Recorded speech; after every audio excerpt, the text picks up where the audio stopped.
was listening to an episode of yours when you first joined XM, and you said that your ratings at that time were like college radio, but that it'd grow. Was that true? What were ratings like then? Well, they never gave us ratings, but um, they literally never told us how many people we talked to. But the fact is that when we first came back to radio, Hugh Panero hated our guts. He didn't want to hire us. He admitted that. He says, "I don't like you guys, but I understand that how you guys could grow an audience." That was his opening statement to us. We're like, "Oh, great." And then he goes, "I'm no Mel Karmazin," because Mel Karmazin was a huge radio exec that really he was bothered that we took shots at Howard Stern, but he also embraced us because he knew we could make money for him and the company. And so this guy's opening line was, "I'm no Mel Karmazin." I looked at Anthony as the guy said it, and it gave him a look like we're fucked. And then the guy hired us, and we had no choice at the time because we messed up with that, S for Sam thing at the church, and we were damaged goods, so we had to take the gig. Like at that point, I didn't want to take the gig, but I'm like, fuck, we have nothing else, man. We have nothing else. And then the guy made our listeners pay an extra fee just to get us. So satellite radio was really new to begin with. So you didn't have a lot of people actually with satellite radio in their car. And then on top of that, if you had the service, then you had to make an extra step to say, yeah, I want to listen to these guys. And then they would unlock the channel. So to your point, Dale, I, we were probably talking to, I was probably talking to more people when I was doing college radio than that first, I don't know, was it about a year maybe? That first year at XM. And then Eric Logan got involved, and he's a old school radio guy with a massive reputation, and he basically like gave Hugh Panero a talking to, like, what are you doing? And he opened up the channel, and that's when we started really, really growing. I mean, I will never have a bad word to say about Eric Logan. That guy just understood. He's like, what are you doing? You're wasting these guys. So, and he also saved our gig after Homeless Charlie too. So we had this guy, Homeless Charlie, literally homeless guy. We were we had people that hung outside on the sidewalk every day when we broadcasted, and we would send our guys down to see who was down there. That's how we discovered Big A back in the day, and probably others, but definitely Big A was one of them. And then this guy was down there, legit homeless guy, and I think it was Danny. Danny's like, this guy down here is effing hilarious. And we're like, all right, bring him up. And this guy named, we asked him his name. His name is Charlie.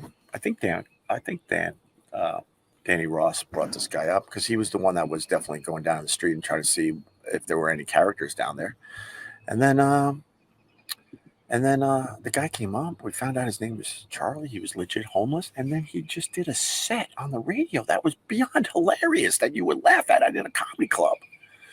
But it was really edgy, and like he took crazy shots that I can't even really tell. I can't even say what he was saying, but it was obviously way over the line and crazy, but really, really funny. And I thought people understood. This is the rantings of a homeless guy that's really funny. Boy, the company did not see it that way, and then the papers picked up on it and did a huge article on it, and we were in deep trouble. And I remember I was on the street. I don't know who I was with. I'm trying to remember. I might have. I don't know if I was with Anthony because it was very rare me and him hung out. But for whatever reason, I feel like me and him were together when I got the phone call from Eric Logan. I'm not sure. I got to be honest and say I'm not sure, but I feel like it was me and him walking somewhere. My phone rang. I picked it up. It was Eric Logan. He goes, "Ope, listen to me." I'm like, okay. He goes, "We're suspending you for 30 days. I go, "No, come on, Eric." I was always fighting back. He goes, "No, listen to me. This is the best I can do for you guys. This company wants you fired. We are suspending you for 30 days." Because he was technically my boss. And he was basically hinting like, I don't agree with this, but this is what's happening.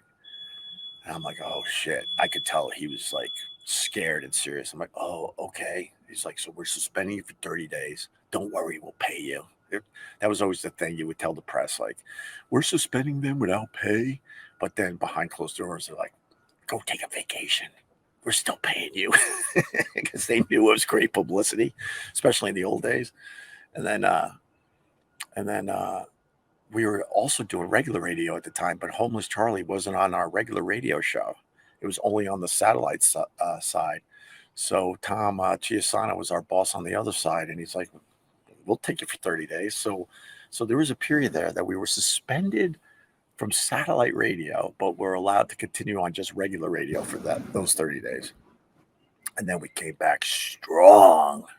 But the company wanted us gone, especially that Hugh Panero, who had terrible, terrible breath. Yeah, I'm gonna say that his breath was horrendous. He hated our guts, and he's like, "Ha ha! Finally, I got him. This Homeless Charlie, and the press is really bad. We're firing these guys." And Eric Logan, I don't know what he said or did. Oh, I know what he did.